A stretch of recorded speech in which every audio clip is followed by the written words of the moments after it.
e de paz, que ao despertar de um novo homem nos induz. Te conclama, irmão, de última hora a ingressar. Boa noite, meus irmãos. É uma satisfação enorme, um prazer muito grande mesmo estar aqui com vocês hoje para tratar de um tema tão bacana que é a influência da mente na nossa saúde física. Muitas vezes nós espíritas, nós evangélicos que somos, né? Aliás, é bom até eu começar perguntando isso a vocês. Tem alguém aqui que seja evangélico? Levanta a mão, por favor. Ih, tem gente que não é? Isso é pegadinha. Isso é pegadinha, não se preocupem não. Tudo quanto é lugar que eu vou, eu faço essa pergunta, o pessoal todo erra. Na verdade, o Espiritismo, ele é todo baseado no Evangelho de Jesus. A moral do Espiritismo não é uma moral nova que o Espiritismo vem ensinar, e sim a moral do nosso Mestre Jesus sendo revivida e reexplicada para nós que não entendemos muito bem. Aí vieram os espíritos e falaram assim, ó, vocês que não entenderam muito bem, olhando para a gente, né, com aquela cara assim, né, de espanto, que a gente não entendeu nada, eles olham para a gente e falam assim, já que vocês não entenderam, eu vou colocar aqui o que Jesus falou e vou explicar. Perguntaram para a gente assim, quer que eu desenhe? A gente falou, quero, aí desenharam para a gente, mas o Espiritismo não vem trazer uma nova moral ou um novo ensinamento. O Espiritismo vem reviver os ensinamentos do nosso Mestre Jesus. Tanto que hoje, na nossa palestra, nós vamos ver um pouquinho também sobre os ensinamentos do Evangelho do Mestre. Então, se alguém aqui vier de novo e perguntar quem é evangélico, todo mundo tem que levantar a mão, porque nós que somos espíritas, nos entregamos ao Evangelho de Jesus como sendo a nossa verdadeira base moral, o código de conduta a ser seguido para que a gente consiga cada dia mais melhorar a nossa vida, cada dia mais evoluirmos como seres humanos. Então, nós, a partir de hoje, somos todos evangélicos. Quem acredita em Jesus? Levanta a mão, por favor. Todo mundo? Pode abaixar a mão. Pessoal de fora, todo mundo também? Olha que coisa legal. Em tudo quanto é outra religião, todas as outras religiões, quando a gente pergunta se alguém acredita em Jesus, a pessoa levanta a mão, a partir daquele momento ela está salva. Muito bacana, né? Mas tem o Espiritismo, que é antipático que só. O Espiritismo é a doutrina mais antipática que eu conheço. Porque o Espiritismo ensina para a gente o quê? Que quando eu acredito em Jesus, quando eu aceito Jesus dentro do meu coração, e quando eu entendo que eu preciso seguir o seu Evangelho, seguir os seus ensinamentos, e eu não sigo, quanto mais vezes eu entrar por aquela porta e não me melhorar, eu estou melhor ou pior? Pior do que quando eu entrei. Então o Espiritismo é a única religião que fala para a gente que a gente entra e sai diversas vezes por aquela porta e ainda assim não estamos salvos. É muito antipático, né? Ele é antipático, mas é realista, porque infelizmente, com todo o nosso respeito, gosto de todas as religiões, sempre estou frequentando com meus amigos quando me chamam para ir ao catolicismo, ver as missas, eu adoro ir lá, adoro ir também na igreja protestante, vou com amigos quando me chamam, então não há nada aqui de pejorativo nisso, mas infelizmente muitas pessoas acabam se tornando ateus por acreditarem nessa salvação gratuita, porque se eu falasse para vocês que a gente entra por aquela porta ali, e a partir do momento que a gente entrou, a gente está salvo, e nada de ruim mais pode acontecer na nossa vida, isso iria impedir, por exemplo, que num determinado momento eu sofresse um acidente? Iria impedir que eu passasse pela maior dor, que ao meu ver, Américo Nunes, tá? Para mim, a maior dor que um ser humano pode suportar, que é a separação dos seus entes queridos. A gente é espírita, a gente sabe que ele só vai para um outro plano, mas dói muito. Para mim é a maior dor e não existe nada que doa mais quanto esse momento da separação. Só que é um fenômeno totalmente natural, ninguém vive eternamente. Naturalmente chega um determinado momento e nós desencarnamos, alguns chamam de morte, cada um chama de um jeito, mas chega um determinado momento e nós saímos dessa vida, desencarnamos. Esse momento, se eu estou numa religião qualquer que diz para mim que eu cheguei naquela porta ali e a partir daquele ponto eu estou completamente salvo e nada mais de sofrimento vai acontecer na minha vida. O que pode acontecer, por exemplo, quando eu passar por uma situação dessa, de separação do meu ser amado? Eu olho para Deus e falo para Ele: Deus, eu estou fazendo tudo certinho, estou indo para a minha religião, estou indo para o Espiritismo, vamos falar mal da nossa, para não falar mal dos outros, estou indo para o Espiritismo, estou fazendo tudo conforme se manda lá dentro do Espiritismo, seguindo a cartilha bonitinho, tentando ser cada dia melhor, e ainda assim levaram o ser que eu mais amo de mim. E aí eu fico feliz com Deus ou me revolto? Me revolto. Então é por isso que muitas das vezes essa salvação gratuita que colocam por aí, e Allan Kardec vem nos explicar isso, que é a maior causa do número de cristãos que viraram ateus, é justamente esse fato de terem prometido para eles essa salvação gratuita, que ela não existe. E a gente que está aqui nesse mundo, que ainda é um mundo de provas e expiações, quem está começando no Espiritismo agora, não se preocupem, que vocês vão ouvir esses termos várias vezes, mas tantas, que vai chegar um momento que a gente aprende. Até eu, Américo, aprendi tudo isso. E olha que eu sou difícil de entender as coisas, mas a gente ouve tantas vezes, lei de causa e efeito, mundo de provas e expiações, a gente ouve tanto que chega um determinado momento que a gente entende. Mas esse mundo nosso, bem resumidamente, que é um mundo de provas e expiações, é um mundo onde nós ainda sofremos, onde nós ainda temos algumas dores, ainda passamos por algumas dificuldades. Então é natural que, por exemplo, eu passe por doenças, e não achem que isso é por acaso que eu estou falando não, porque tem tudo a ver com o nosso tema de hoje. É natural que eu ainda sofra, em alguns momentos, acidentes, é natural que a dor venha na minha vida, só que muitas das vezes a gente acha que aquilo ali é um absurdo, a gente não quer aceitar, e aí vem o Espiritismo e fala para a gente: não, tem que aceitar. A gente olha e fala: mas por que tem que aceitar? Por que eu tenho que sofrer? Temos que sofrer porque ainda não aprendemos tudo, e é isso que a gente vai ver aqui hoje. Então nem é porque nós precisamos de indiscriminadamente sofrer, mas porque individualmente cada um de nós ainda não aprendeu a fazer tudo aquilo que deveria fazer. E todas as vezes que eu não aprendo a fazer tudo, a agir como eu deveria agir, vem uma coisa chamada dor para poder me levar para um determinado caminho que eu, em um momento da minha vida, me perdi. Eu queria contar uma historinha para vocês aqui, que é a história desse cãozinho. É uma história que eu ouvi e achei linda, maravilhosa, e ela traz para a gente um ensinamento de vida fantástico. Esse cãozinho, ele era um desses cãezinhos de rua, moradores de rua, e ele morava num posto de gasolina, lá no Rio de Janeiro. E aí, lá na capital. E aí chegou um determinado moço, para poder, a nossa irmã ali já conhece a história, já deve ter ouvido eu falar na Nova Luz.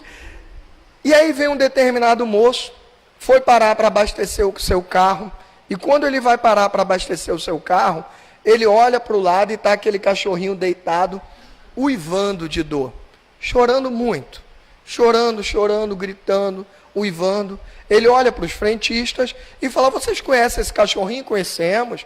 Ele mora aqui no posto, todo dia ele está aqui, de vez em quando a gente dá uma ração para ele, uma água, ele é muito carinhoso com a gente. E se ele é carinhoso, por que vocês estão deixando ele passar por esse sofrimento? Ele está doente? O que está acontecendo com ele? Não está doente não.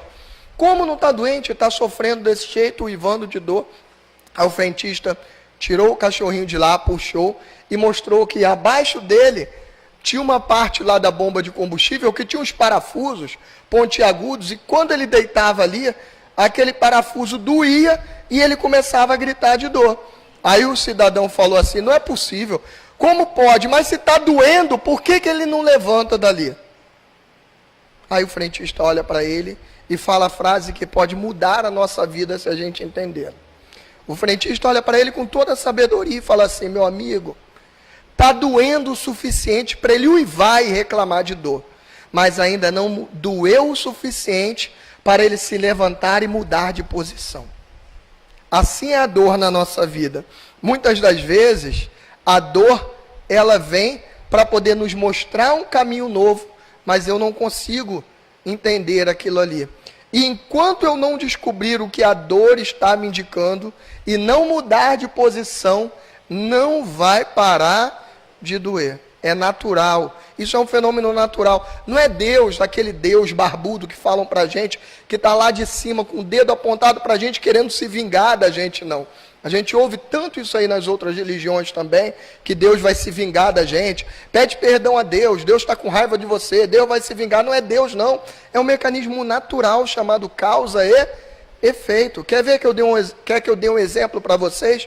Eu adoro esse exemplo. Quando eu pego lá no fogão, estou cozinhando, fazendo alguma coisa, tem aquela panela muito quente. Normalmente a panela de pressão é que esquenta mais. E eu me descuido, encosto a mão ali. O que acontece com a minha mão?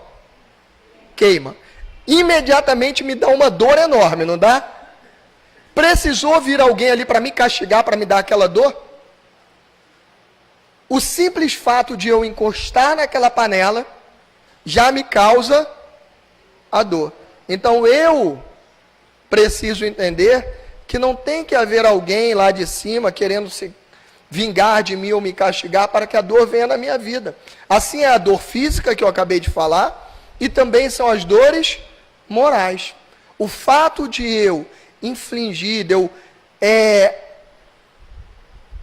sair do bom caminho, fugir das leis, da moral do nosso Mestre Jesus, fugir do que é bom, do caminho correto, naturalmente me leva a um caminho de dor.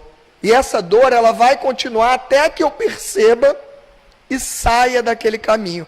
Américo, mas o nosso tema não era influência da nossa mente na saúde? Até agora a gente só está falando de dor. É porque esse é o principal momento, é o principal motivo, o principal fator que eu tenho que entender para poder acabar com as minhas doenças, para acabar com as dificuldades do meu corpo físico.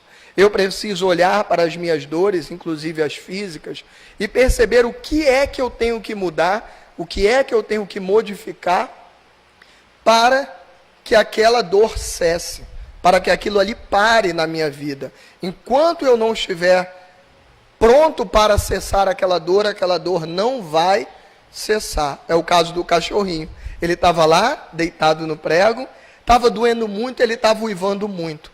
Mas aquela dor ainda não era grande o suficiente para ele mudar de posição. Assim é a nossa vida. Às vezes a gente está passando por uma dificuldade danada.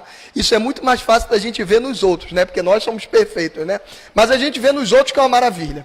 A gente olha para o outro e fala assim, olha o fulano como é que está. Mas está sofrendo tanto e não percebe que ele tem que mudar. Isso não acontece? Claro que com a gente nunca. Nós estamos aqui, somos todos perfeitos. Mas o outro a gente vê isso que é uma maravilha. A gente olha para o outro e fala assim, ele está sofrendo por causa do orgulho dele. Quem já não falou essa frase em algum momento da vida? Ele está sofrendo porque ele é orgulhoso, porque não dá o braço a torcer. Ele está sofrendo porque não consegue perdoar. E aí fica com esse rancor dentro do peito, isso está acabando com ele.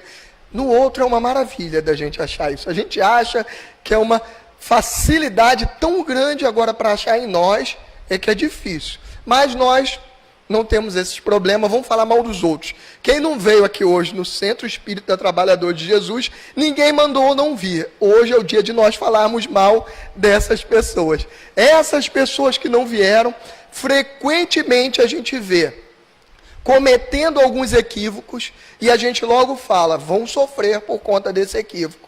Quer ver o equívoco? Vou falar algo que eu não faço mais na minha vida, que a gente tem que meter o malho nos outros, não na gente. Vamos falar mal dos outros. Graças a Deus, nessa encarnação, eu nunca fui muito do vício do cigarro. Tenho outros, um monte de outros, mas do cigarro eu nunca gostei nessa vida. Graças a Deus, eu devo ter gostado em outra. Porque até nasci com um monte de problema pulmonar e tenho uma certa dificuldade até de tolerar o cigarro perto de mim. Muito embora outros vícios eu não tenha ainda tanto problema assim, ainda quero ter essa mesma raiva que eu tenho do cigarro. Mas como eu não tenho problema do cigarro, é uma maravilha a gente falar mal dos outros. Quando a gente olha aquele cidadão que fuma 3 maços de cigarro por dia, alguém conhece alguém assim? Mas não vale daqui do Trabalhadores de Jesus, não. Tem que ser lá de fora. Alguém conhece alguém assim lá fora? Levanta a mão, por favor. Aí, todos nós conhecemos, né? Lá fora, aqui não. Essa pessoa que a gente vê fumando 3 maços de cigarro por dia, é fácil a gente dizer que ela vai ter um problema de saúde? Precisa alguém vir castigá-la? É fruto do próprio ou da própria ingestão daquelas substâncias todas do cigarro, que pouco a pouco vão destruindo o nosso sistema pulmonar, vão destruindo tudo aquilo que nós temos de saúde, sem que tenha essa necessidade de alguém vir ali e se vingar. Então, enquanto aquela pessoa estiver fumando, ela vai poder parar de ter aquelas consequências do cigarro, sim ou não? Não.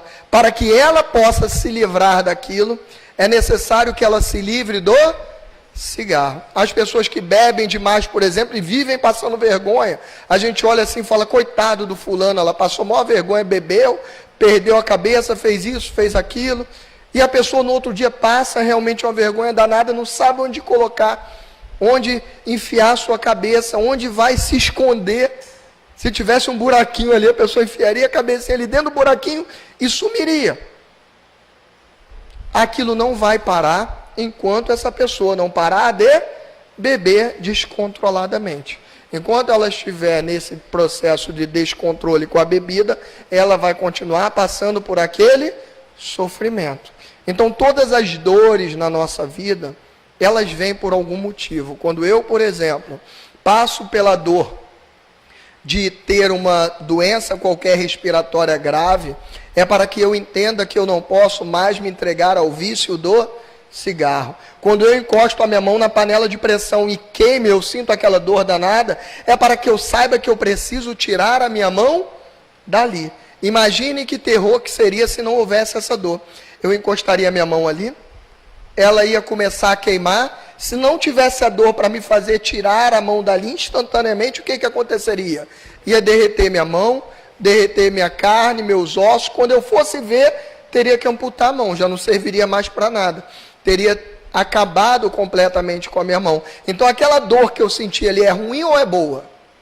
Essa, sem dúvida nenhuma, a gente pode asseverar que é boa. Se não fosse ela, eu não mudaria a minha atitude. Qual foi a minha atitude? Uma atitude impensada, sem cuidado, descuidada de encostar a mão na panela quente. Aí vem a dor e fala, opa, tem alguma coisa de errado. Aí eu vou lá e tiro a minha mão. Essa é a dor, ela vem para poder nos mostrar algo. E é ilógico eu querer pedir a Deus que mude a minha vida, que me faça parar de sofrer, se eu não mudo aqueles meus atos do meu dia a dia. É como se eu fizesse o seguinte, vou até pedir para vocês fazerem uma experiência hoje quando vocês chegarem em casa, mas vocês têm que ter muita fé para fazer essa experiência. Alguém aqui já fez aquela experiência lá na tia Tatá, que você pegava um potinho assim de algodão, ou então de areia e plantava um feijãozinho para nascer o feijão? Quem já fez isso? Levanta a mão. Só para eu saber quantos estão tão velhos quanto eu. A maioria, né? Aí fora também, a gente fazia isso antigamente. Não sei se a criançada de hoje faz, mas na nossa época tinha isso. Agora a gente vai fazer essa experiência de uma forma diferente. Vamos repeti-la, só que de uma forma diferente. Eu vou pegar lá, hoje quando eu chegar em casa, vou pegar um carocinho de feijão, vou pegar um algodão ou uma terrinha molhadinha, vou colocar o caroço de feijão ali, e eu vou colocar ele num local onde eu não esqueça dele. Porque todos os dias, 3 vezes por dia, eu vou fazer uma oração muito forte. Tem que juntar a mão assim, tá? Porque se não tiver um ritual, a gente não acredita. Então, junta a mão assim, com muita fé, olha para aquilo ali, 3 vezes ao dia e fala assim, eu quero que nasça um pé de tomate. Eu quero que nasça um pé de tomate, mas pede com muita força. Você vai pedir com muita força e muita fé todos os dias, para nascer o tomate. Daqui a algumas semanas vai nascer um pé de quê?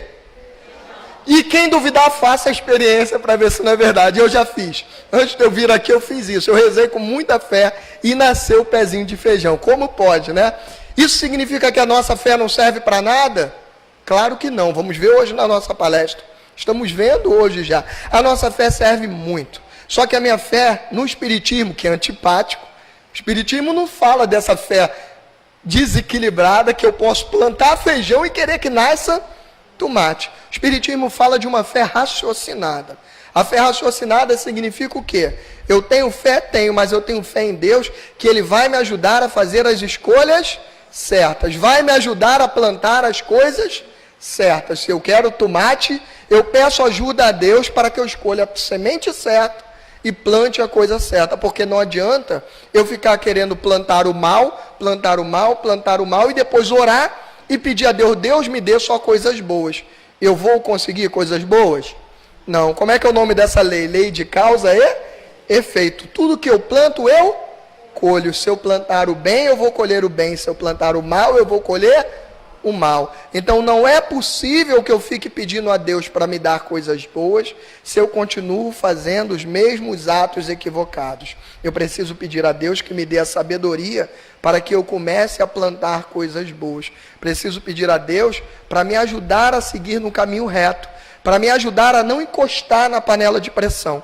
Porque a partir do momento que eu encosto na panela de pressão, a minha mão vai queimar e vai doer. Esse também é um bom experimento, quem quiser fazer. Quem não tiver a paciência de esperar o feijão, eu particularmente escolhi o feijão, tá? Mas quem quiser testar a fé de outra forma, deixa a panela esquentar bastante e pede a Deus assim, não vai doer, encosta na panela bem quente. Você vai ver que vai doer.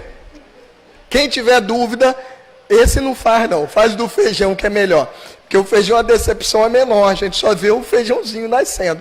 Esse aí vai doer demais. Isso significa o quê? Voltando e repetindo mais uma vez, que se eu continuar colocando a minha mão na panela quente, eu vou continuar com a minha mão doendo. Assim é a nossa vida toda. Se eu continuar com dificuldade de perdoar ao meu próximo, eu vou continuar sofrendo. Se eu continuar com dificuldade de ter amigos, continuar fazendo inimigos, eu vou continuar sofrendo. Se eu continuar com dificuldade de ajudar o irmão que saio ali na rua e me pede algo, eu vou continuar sofrendo. Então o Espiritismo é antipático, porque ele fala para a gente, olha, não adianta ficar rezando não. O que adianta é a gente fazer o quê? A nossa transformação moral. Está lá no Evangelho de Kardec, que não é Evangelho de Kardec não, tá? Quando alguém falar assim, por que o espírita tem um evangelho diferente? A gente tem que explicar. Não é um evangelho diferente. É o evangelho de Jesus que foi explicado pelos espíritos. Quem já teve oportunidade, penso que a maioria, quem não teve, leia. Mas quem já teve oportunidade de ler o Evangelho segundo o Espiritismo, sabe que ele vem ali uma passagem do Evangelho de Jesus e abaixo vem a explicação dos Espíritos. Então não é um evangelho novo não. Às vezes a gente fica tão acostumado em falar o evangelho de Kardec, o evangelho segundo o Espiritismo, que a gente esquece que esse evangelho feito lá pelos Espíritos nada mais é do que a explicação do evangelho de Jesus. Fora ilógico, diz lá o evangelho, deduzir que basta pedir para obter, e fora injusto acusar a providência se não acede a toda súplica que se lhe faça, uma vez que ela sabe, melhor do que nós, o que é para o nosso bem. É como procede um pai criterioso que recusa ao filho o que seja contrário aos seus interesses. Em geral, o homem apenas vê o presente. Ora, se o sofrimento é de utilidade para a sua felicidade futura, Deus o deixará sofrer, como o cirurgião deixa que o doente sofra as dores de uma operação que o trará a cura. Olha que coisa maravilhosa. Se Deus entender que ainda precisamos do sofrimento para nos colocar no caminho bom, Ele vai nos deixar sofrer. Não porque Deus seja ruim, mas porque Ele sabe, Ele vê o nosso futuro. A gente normalmente está pensando só no presente. A gente é como uma criancinha. Eu me lembro de mim. Ó, nossa irmã achou que a coisa é tão antipática que está indo embora, tá vendo? A gente às vezes é como uma criancinha. Eu me lembro que quando eu estava lá na escola, minha mãe que me levava para a escola, e eu não queria ir de jeito nenhum para a escola.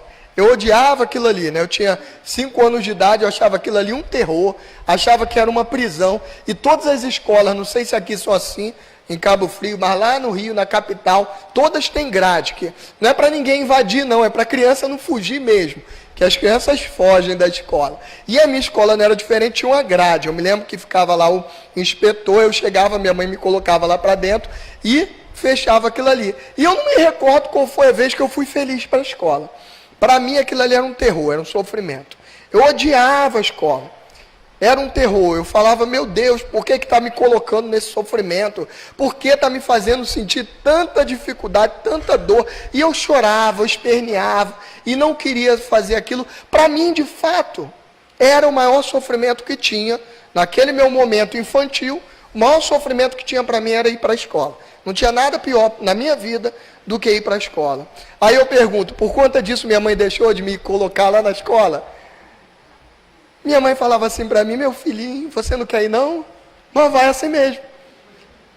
Assim é Deus na nossa vida. Se Ele entender que nós precisamos passar por algo, ainda que aquela coisa seja um sofrimento para nós nesse momento, mas se Ele entender que aquilo ali é importante para o nosso futuro, Ele vai permitir que nós passemos por aquilo. Aí a gente pode agir de duas formas diferentes. Ou como a criança que era o Américo naquela época, quando eu era Américo pequenininho, ainda sou meio pequenininho, né? Mas eu era criança.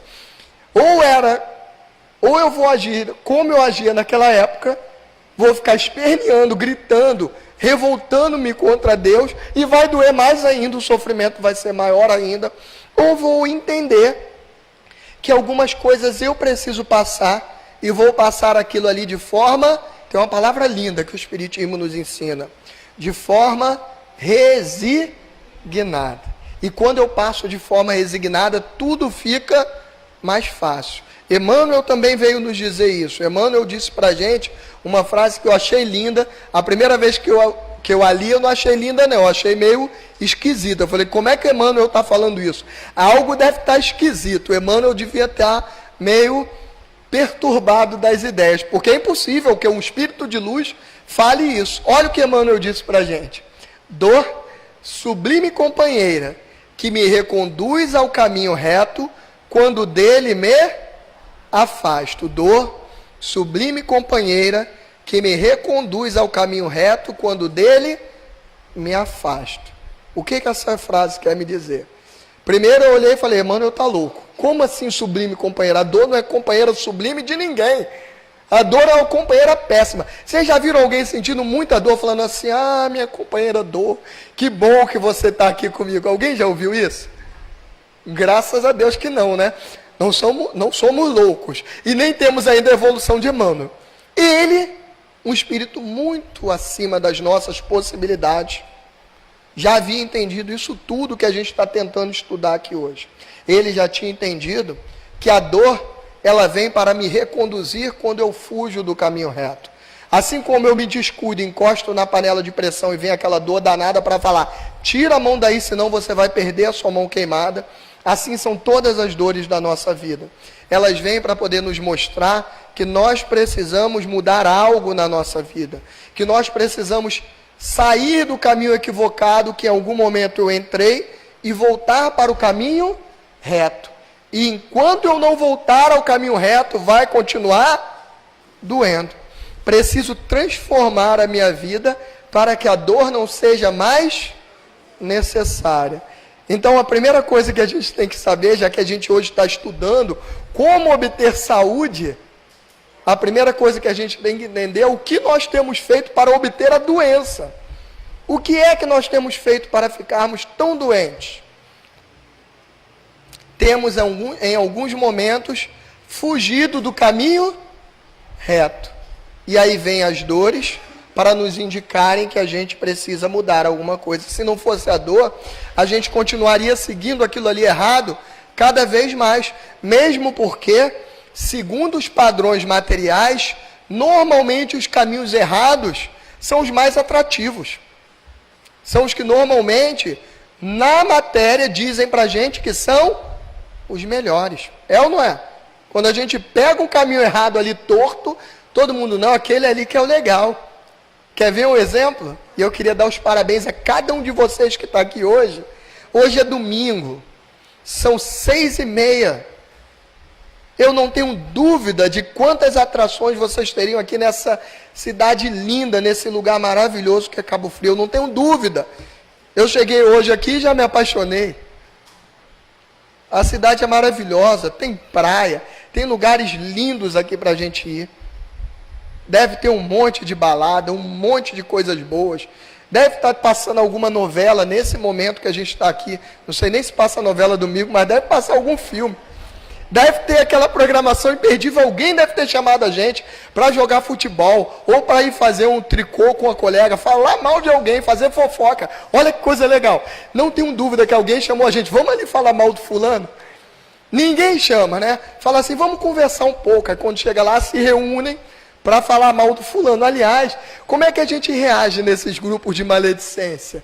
Quando tem aquele grupinho, ó, tem um pessoal rindo, tá? A gente está rindo porque a gente está lembrando de alguém lá de fora, não da gente, né? Mas quando tem aquele grupinho da maledicência, tá todo mundo falando de alguém que não está aqui. Vamos falar do Marcelo Turra, que ele não está aqui hoje, né? Está dando palestra em outro lugar. Vocês conhecem, né? Imagine que estivéssemos nós, eu e meu irmão aqui, nossa querida irmã que está ali fazendo a parte de Libras, para que todos os irmãos tenham acesso a esse vídeo. Imagine que se juntasse nós três aqui, mais o pessoal ali da frente, que eu estou vendo que está indo, para falar mal do Marcelo. Se chegasse, tivesse 5 aqui, se chegasse a 6ª pessoa, o que essa pessoa faria? Queria que vocês votassem. Opção A. Iria falar assim, meus irmãos, se ele erra, nós também erramos. Somos todos seres imperfeitos, não vamos falar do nosso irmão. Opção B, inclusive o Marcelo. Eu tenho uma que vocês não conhecem, vocês não sabem o que ele fez comigo esses dias. Quem acha que é a opção A? Levanta a mão. Quem acha que é a opção B?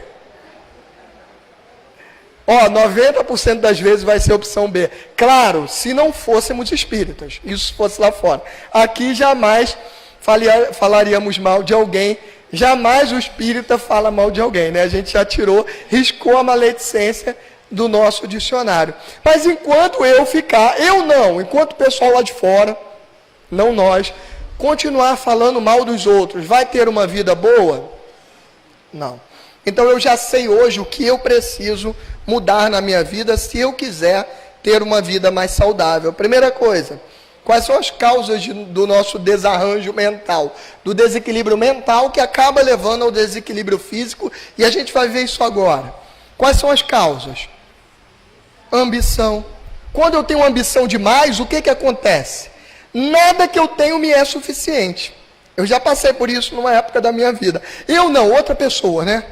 Vamos falar mal dos outros. Tem um amigo meu que já passou por essa situação de ambição desenfreada. E esse meu amigo me conta que, apesar de naquela época ele estar numa situação muito melhor do que hoje, eu conheço ele hoje também, ele estava numa situação maravilhosa, financeiramente falando, tinha uma situação muito boa, meu amigo, mas ele estava sempre insatisfeito. Nada daquilo que ele tinha materialmente lhe era suficiente, nem lhe trazia paz, nem felicidade, porque a ambição era tão grande desse meu amigo, que tudo que ele tinha ainda era insuficiente. Vivia triste. Orgulho. Quantas vezes a gente perde tudo na nossa vida pelo orgulho? O orgulho, talvez, de todos esses, seja o maior dos males, porque ele leva a todos os outros. Quando a gente é orgulhoso, a gente tem todos os outros defeitos, normalmente. Porque se eu sou orgulhoso, a primeira coisa que eu sei é que eu não sou defeituoso. Se eu sou orgulhoso, eu sou maravilhoso. O melhor ser da face da terra. Não tenho problemas. Então, como é que eu faço para mudar alguma coisa de dificuldade que eu tenho, se eu não consigo enxergar? Conheço pessoas que se juntam meia dúzia de amigos, pessoas de confiança, para conversar com a pessoa e falar, puxa, acho que isso aqui você está equivocado, precisa mudar essa atitude. Sabe o que a pessoa fala? Vocês 6 ou 10 se reuniram em complô contra mim, porque eu tenho certeza absoluta que eu estou certo. Não admite jamais, sequer em hipótese, que possa ter algum equívoco. Essa pessoa tem como ser feliz por enquanto? Não. Essa pessoa não consegue se perdoar. Quem é orgulhoso não consegue se perdoar. Porque quem é orgulhoso não aceita que cometa equívocos. Então não se perdoa. Porque quem se perdoa são as pessoas que não têm esse orgulho desenfreado, que falam, tá, eu sou ser humano, eu errei, bola para frente, caí, vou levantar e vou seguir em frente. Agora, a pessoa que cai e tem um orgulho demais, ela não consegue se levantar, porque ela não admite a hipótese dela cair. Então ela fica virando aquilo ali como se ficasse patinando e não sai daquela página da vida, porque ela não consegue seguir em frente. Quantos outros problemas, imprevidência, falta de ordem, desejos sem limites, mau comportamento, falta de perseverança, uniões sem participação no coração, quantas pessoas hoje vêm falar para a gente assim: nossa, meu casamento está um inferno, eu não sei mais o que fazer da vida. Mas por que casou com fulano? Não, casei porque era bonitão, era saradão. Por que casou com fulano? Não, porque era bonitona, tal. Mas por que casou com Beltrano? Não, porque tinha muito dinheiro, tal, queria ter uma estabilidade financeira, ou seja, pensaram em tudo, menos no quê? No coração. E aí depois reclamam lá da frente que a vida está uma tragédia. Mas cometeram um maior equívoco, fizeram uma união em que o coração não fez parte. Mau comportamento, falta de perseverança. Muitas das vezes a gente está assim, a um pinguinho de conseguir aquilo que a gente queria, mas a gente desiste. E eu vou dizer uma coisa para vocês. Porque de verdade a maioria dos outros defeitos, inclusive esse que eu falei agora do meu amigo, agora eu posso falar a verdade, estou me sentindo mais à vontade com vocês. Isso tudo que eu falei de ruim até agora era eu, tá? Mas graças a Deus tem uma coisa que eu tenho: perseverança. Eu não desisto da maioria das coisas da minha vida, nunca. Eu acho que eu nunca desisti de nada, eu sempre vou até o final, não desisto. E eu vou dizer uma coisa para vocês: cada vez na nossa vida que a gente encontra um desafio muito grande e a gente não desiste, a gente acostuma a enfrentá-lo. A gente se acostuma a cada dia enfrentar mais.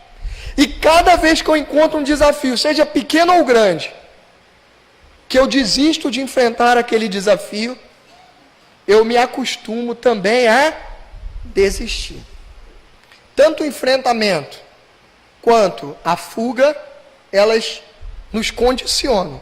Eu fico condicionado a enfrentar as dificuldades, ou eu fico condicionado a fugir delas. Então não fuja nem por uma vez dos seus desafios, porque senão eu vou ter a falta de perseverança. Precisamos, nada será fácil. Olha a vida de Jesus e os seus apóstolos. Em tudo quanto é lugar que eles iam, queriam matar os pobres coitados. Perseguiam. Quem se dizia cristão na época era queimado, ou ia para um circo, para uma arena, onde ficava um monte de gente correndo, os cristãos, e os leões vinham correr atrás, era o espetáculo. Os leões arrancavam a cabeça de um, arrancavam o braço de outro. Jesus nunca disse para a gente que seria fácil. Essa salvação aí que estão vendendo para a gente aí fora, com todo o respeito que nós precisamos ter a todas as opiniões, ela não existe. A salvação de verdade, ela vai vir às custas de muito sacrifício da nossa parte, de muita perseverança. Se eu achar que eu vou chegar de cara e vou, a partir dali, tudo ficar tranquilo, se eu achar que eu entrei naquela porta e agora todo o meu sofrimento acabou, com certeza absoluta eu vou fraquejar e vou desistir. Jesus nunca falou que ia ser fácil. Ele falou o contrário disso. No mundo tereis tribulações, mas não nos deixou sozinhos, porque ele continua dizendo assim: mas tende bom ânimo, eu venci o mundo. Ou seja, não vai ser fácil, mas persevere, que todos nós vamos conseguir. Até o Américo, eu acredito profundamente nisso. Todos nós vamos conseguir, mas não vai ser fácil. Tem que entrar pela porta estreita. Todas as passagens do Evangelho, contrariam essa venda da salvação fácil. Todas. Jesus falou para a gente da porta estreita, falou que no mundo tereis tribulações. Eu vou até parar por aqui, porque senão daqui a pouco a gente desanima. Vamos continuar aqui. Porque é tanta dificuldade, né? Vamos falar agora da parte boa. Já sabemos que vai ser difícil? Quem já sabe? Levanta a mão.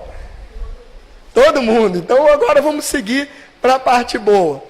Vamos só acabar ali o nosso slide, Então, problemas com disputas funestas por excesso de suscetibilidade, doenças e aleijões por excesso de intemperança, coração ferido, Quais são as causas, o que fizemos, o que deixamos de fazer.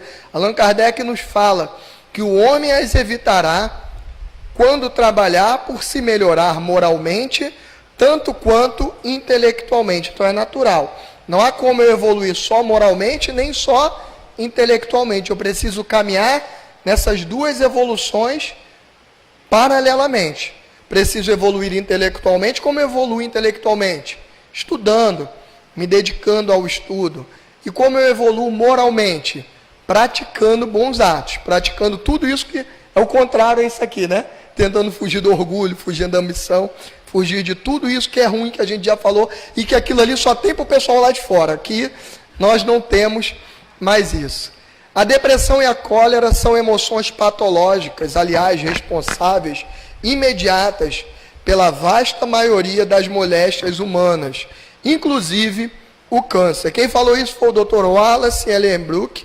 Ele é um cirurgião e psiquiatra. Então hoje eu fico muito feliz de chegar aqui hoje para vocês e falar, até eu repeti hoje 2 vezes, tanta felicidade, mas eu fico muito feliz em chegar aqui agora e falar para vocês que não é só o Evangelho, não é só o Espiritismo que vem atualmente nos falar sobre a necessidade de nós controlarmos as nossas emoções para evitarmos doenças no nosso corpo físico.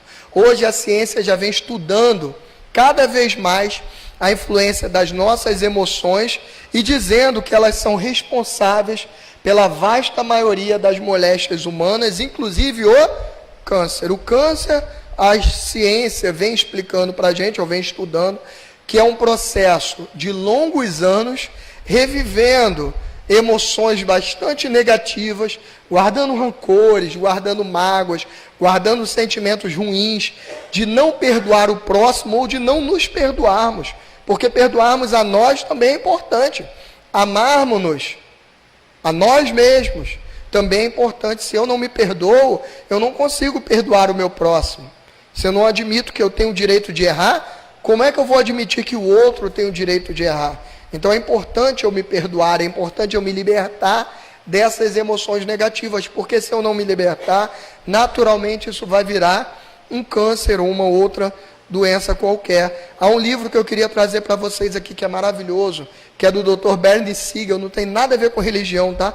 Ele é um cirurgião, ele cuida só de câncer, é um oncologista, é pediatra também, e ele fala para a gente, nesse livro aqui, que é o livro Amor, Medicina e Milagres, ele fala para a gente sobre diversos casos em que os seus pacientes, ele começou a observar que todos aqueles pacientes que tinham a certeza absoluta que iam sobreviver ao tratamento, sobreviviam.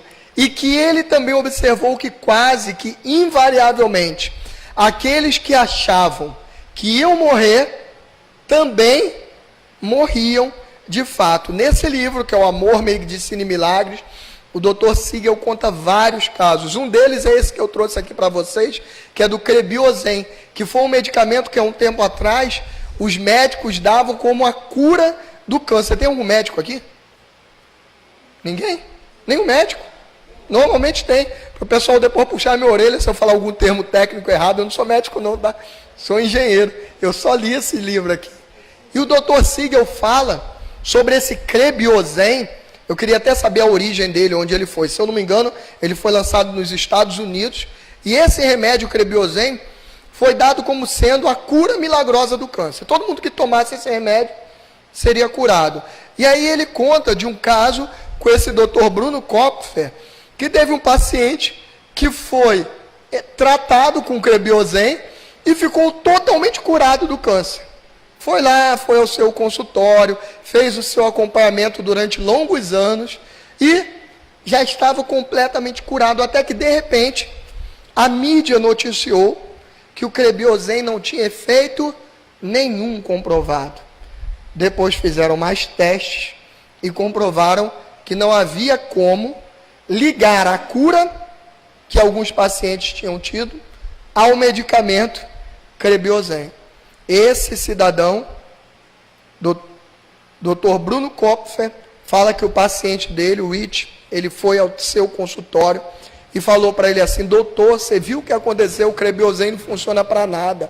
Aí o médico fala para ele: meu filho, você já está curado, o que você quer saber de medicamento? Esqueça medicamento, medicamento é para quem tem câncer. Você tem câncer? Não. Então esqueça. Não, doutor, mas eu tenho muito medo. Porque se o Crebiozen não funciona, como vai ser? E se esse câncer voltar? Poucos meses depois, estava esse cidadão lá, repleto de câncer. Aí o doutor Bruno Kopfer olha para ele e fala: mas por que você está assim? Você não era para ter voltado do câncer, não tinha mais chance nenhuma, você estava curado. Aí olha para ele, percebe o que é, e fala para ele: nós vamos te tratar de novo. Dá várias drogas para ele, e uma delas, faz o tratamento normal, uma delas, ele diz que é o Crebiozen. Falou: isso aqui é o Crebiozen, só que descobriram o que é que estava impedindo a eficácia dele. O Crebiozen tinha um composto que esse impedia a cura. Mas aí fizeram esse Crebiozen Plus, que tiraram esse composto e agora é realmente o melhor medicamento do mundo. E alguns meses depois, o cidadão de novo estava completamente curado. Nesse mesmo livro, o Dr. Siegel conta de um jardineiro que chegou ao seu laboratório com metástase. Todo mundo sabe o que é metástase? É quando o câncer já está tomando conta de tudo. É estado terminal. Por isso que é bom quando tem algum médico, aí a pessoa fala o termo técnico. Quando o câncer está lá, mas a gente simples mortal sabe bem o que é isso. É quando a gente já vai no médico, o médico fala para a gente assim, ó, já era, não tem mais jeito. Esse cidadão com metástase chega no consultório do Dr. Siegel, e o Dr. Siegel faz todos os exames, computador, para lá, para cá, tomografia, todos os exames de ponta, e fala para o cidadão: olha, o seu câncer está tão grave, mas tão grave, que você precisa operar agora. Vou fazer o risco cirúrgico, e você não sai daqui, porque se você sair, talvez você tenha menos de uma semana de vida. Já tomou todos os seus órgãos, inclusive os vitais. Você precisa operar agora, para a gente tentar fazer algo para te salvar e se submeter ao tratamento também quimioterápico. Aí o cidadão olha para ele e fala: doutor Siegel, sabe por que eu tive esse câncer? Eu tive esse câncer porque eu era um alto executivo. Talvez você deva ter ouvido falar da minha empresa, e fala o nome da empresa dele. E eu era o dono dessa companhia. E eu vivia estressado. Não tinha tempo para nada. Vivia mal comigo mesmo. Angustiado. Com cada movimento, cada balancete da empresa. Quando a empresa não lucrava milhões, eu ficava arrasado. E eu sei que isso tudo causou esses problemas na minha saúde. E alguns meses atrás, eu fiz um concurso para ser jardineiro da prefeitura, para ganhar menos do que 1/100º do que eu ganhava. E eu estou há alguns meses fazendo mudinhas de flores para florir o nosso bairro. E não há médico nenhum nesse mundo que vai me impedir de fazer esse bairro florir. Então, doutor Siegel, o senhor fique com a sua medicina, que eu não vou morrer. Eu vou fazer o bairro florir. Quando o senhor sair daqui do seu consultório e olhar esse bairro com um monte de flor, saiba que fui eu que plantei cada muda daquela. O doutor Siegel olha para a sua secretária, chama, fala: tá vendo esse cidadão que saiu agora? Está aqui o prontuário dele. Bote no arquivo morto. Mas como, doutor? Ele começou o tratamento agora? Não. Bota, porque ele não vai mais voltar. Aí ela guarda lá. Daqui a 6 meses, volta o cidadão. Aí o doutor Siegel olha para ele e fala assim: não, tem alguma coisa errada. Você está morto, meu filho. Você tinha metástase. Já tinha tomado todos os órgãos vitais. O que é isso? Aí ele olha e fala assim: cientista, nunca acreditou em nada, doutor Siegel. Olha para ele e fala assim: não, isso é impossível, nunca acreditou no milagre. Se falasse de Jesus, saía correndo. Falou assim: não, devo ter me equivocado nos meus diagnósticos. Chama a sua secretária: lembra desse fulano aqui? Lembro, doutor, muito bem. O senhor fez uma deselegância. O senhor mandou botar o arquivo dele lá no arquivo morto. E você fez o quê? Eu guardei no arquivo morto. Mas guardei. Então, traga o arquivo dele de volta, que eu preciso ver os exames. E ele olha, analisa todos os exames da época e fala assim: eu não me enganei. de fato você tinha poucos dias de vida. Como que você conseguiu isso? Ah, doutor Sig, eu consegui porque eu falei para o senhor que eu ia florir esse bairro. Então eu jamais iria deixar que algo me impedisse disso. E o doutor Sig olha para aquele cidadão e fala, vamos fazer novos exames. E quando coloca ele lá nas máquinas para fazer os exames, olha que a situação dele está tão diferente, mas tão diferente, que ele fala assim, você não precisa sequer de cirurgia. A gente já regrediu tanto com o seu câncer, sem nenhum remédio, que agora eu vou te dar alguns medicamentos e esse câncer vai acabar. Aí o doutor Sigel começa a observar esse caso e outros, e outros, e outros, e começou a fazer uma correlação entre os pacientes que tinham vontade de viver e a cura. E começou a perceber, e ele relata tudo isso nesse livro dele. É um livro médico, não é um livro espírita, nem evangélico, nem espiritualista, nem nada do tipo. E ele relata nesse livro dele outras dezenas de casos em que houve a cura porque o paciente tinha certeza absoluta que iria sobreviver. E ele começou a perceber que a sobrevivência, as taxas de sobrevivência, os percentuais de sobrevivência, não dependiam do seu diagnóstico, de estar mais grave ou menos grave o câncer, mas dependiam muito mais da cabeça do paciente. E ele começou então a perceber que ele não adiantava para ele fazer apenas o tratamento médico, que ele tinha que fazer um tratamento psiquiátrico com as pessoas. E ele começou a virar referência nessa área, pela quantidade de casos que ele começou a curar. E ele explica que a técnica dele e os medicamentos, ele não mudou nada. Ele fala, eu continuo usando a mesma técnica, continuo usando os mesmos medicamentos. A única diferença é que ele começou a fazer o quê?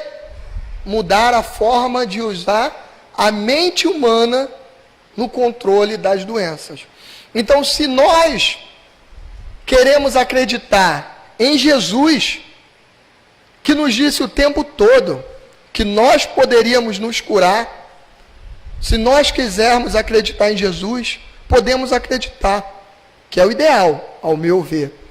Mas ainda que a gente não acredite nas curas de Jesus, ainda que a gente não acredite na religião, hoje a gente tem a ciência caminhando para esse lado, caminhando para comprovar, ainda não está comprovado, mas para comprovar a capacidade que nós temos de mudar a nossa saúde. Os médicos continuam procedendo, o Dr. Sigel conclui, como se fosse a doença que ataca as pessoas, em vez de compreender que as pessoas é que contraem a doença por se tornarem suscetíveis à sua causa, a qual todos nós estamos sempre expostos. Num local como esse aqui, devemos ter mais de, 100 pessoas aqui. Eu posso garantir para vocês, sem nenhuma sombra de dúvidas, não é porque eu sou vidente, não, mas eu posso garantir que com certeza absoluta tem uma pessoa pelo menos aqui gripada. Porque é impossível a gente ter 100 pessoas e não ter ninguém gripado. Posso garantir a vocês que aqui tem uma série de vírus, uma série de bactérias. Quando a gente vai para o hospital é mais ainda. Os médicos trabalham no hospital, as enfermeiras, os enfermeiros trabalham no hospital, que é um ambiente cheio de vírus, cheios de bactérias. Por que não adoecem todos? Porque não é a doença que ataca o homem, é o homem que permite que a doença lhe ataque. É o homem que se torna suscetível à doença. Através do que? Através da redução do seu nível vibratório. A partir do momento que eu começo a vibrar mal, eu começo a me expor mais às doenças. Vimos isso de duas formas, pelo Espiritismo e vimos também pelo Dr. Bernie Siegel. Vou passar alguns aqui que já acabou o meu tempo, tem que acabar, tem mais 2 minutos. 2. Marcado no relógio do Dr. Bezerra de Menezes. Isso tudo nos leva a concluir o quê? Que se eu acredito que eu estou doente, eu estou certo. E se eu acredito que eu estou saudável, eu também estou certo. Tudo depende da minha mente. Se eu acreditar na cura, eu vou me curar. Se eu acreditar que eu não vou me curar, eu não vou me curar. E aí eu queria contar uma coisa para vocês aqui, já que eu contei tanta coisa ruim já de mim, né? Que eu ainda sou maledicente, que eu ainda tenho um monte de vícios. E eu queria contar pelo menos alguma coisa de bom, porque senão vão falar assim, aquele presidente chamou o Américo lá, logo o Américo que não tem uma coisa de boa, não conseguiu uma boa qualidade ainda, tem uma coisa que eu consegui, graças a Deus, na minha vida. Tem 5 anos na minha vida que eu não sei o que é tomar um remédio para pneumonia, um remédio para dor de garganta, um remédio para dor de cabeça, um remédio para dor de barriga, um remédio para dor de pé. 5 anos que eu não sei o que é tomar um comprimido para nada. E eu vivia tomando, não é porque a minha saúde é boa, não. De vez em quando eu fico doente. Quando eu falo mal dos outros, por exemplo, aí cai a vibração, né? Ou então eu fico com raiva, cai a vibração, logo eu caio doente. Mas aí eu percebo que eu vou ficar doente enquanto eu não mudar a minha vibração, enquanto eu não mudar o meu pensamento. E aí eu logo fico bom e não preciso de remédio nenhum para me tirar daquela doença. Então eu queria pedir a vocês que comecem a fazer isso. Comecem a usar a força da mente, porque hoje a OMS, a Organização Mundial de Saúde, já caracteriza a saúde não simplesmente como uma ausência de afecções ou de doenças. Não, até um tempo atrás era assim, estar saudável era estar sem doença física nenhuma. Hoje a Organização Mundial de Saúde fala para a gente que o conceito de saúde é um estado completo de bem-estar físico, mental e social, e não somente a ausência de afecções ou enfermidades. Olha a ciência contribuindo. Olha a ciência seguindo lado a lado com as religiões. Então não é mais, sem dúvida nenhuma, somente a religião que fala para a gente isso. A cura do meu corpo físico, ela só vem se a minha mente acredita nessa cura. Se eu acreditar, inclusive no tratamento médico, eu não estou de forma alguma aqui falando para a gente não se submeter ao tratamento médico, tá? É para se submeter sim. Se eu tiver necessidade de fazer uma cirurgia, tomar algum remédio qualquer, não conseguir me curar com a minha mente, eu vou tomar. Não há problema nenhum. Mas ainda que eu esteja dentro de um tratamento médico, se eu não acreditar na minha cura, eu não consigo ser curado. Eu preciso da minha mente ajudando o médico. Aqui está Jesus, nas suas curas. Eu queria passar para vocês, mas não vai dar tempo. A primeira ali é a cura do paralítico. Aqui em Marcos, capítulo 10, versículo 51, é Jesus falando sobre o cego, né? A cura daquele cego. Mas em todas essas curas, sempre tinha um ponto em comum. Vocês sabem qual era o ponto em comum? Em todas as curas de Jesus? A fé. Em todas elas, sempre Jesus falava depois: vai, a tua fé te curou. Então, se eu não acreditar, o que é fé? É acreditar que eu vou conseguir aquilo ali. Se eu não acreditar dentro da minha cabecinha que eu vou me curar, eu não vou me curar. Mas se eu acreditar, ninguém me segura. Sempre lembrando do início da nossa palestra de hoje, que não basta apenas eu pedir para ser curado. Porque enquanto aquela doença for necessária para me mostrar que eu estou no caminho errado, eu vou ser curado? Não.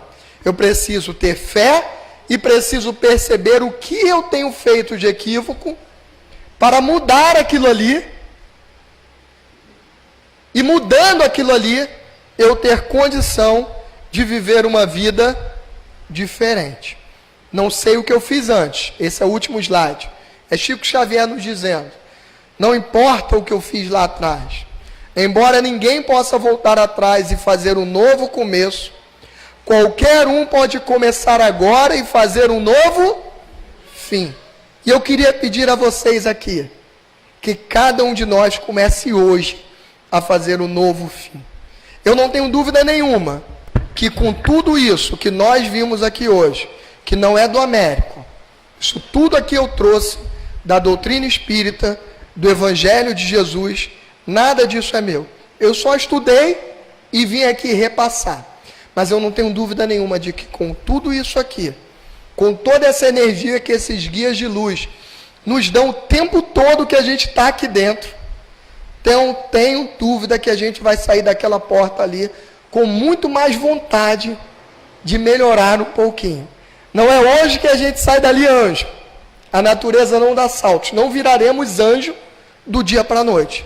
Mas hoje eu tenho certeza que é mais um desses dias que a gente sai dali com bastante força, com um pouco mais de vontade de fazer uma vida completamente diferente, para que eu não tenha mais a necessidade de ter doenças.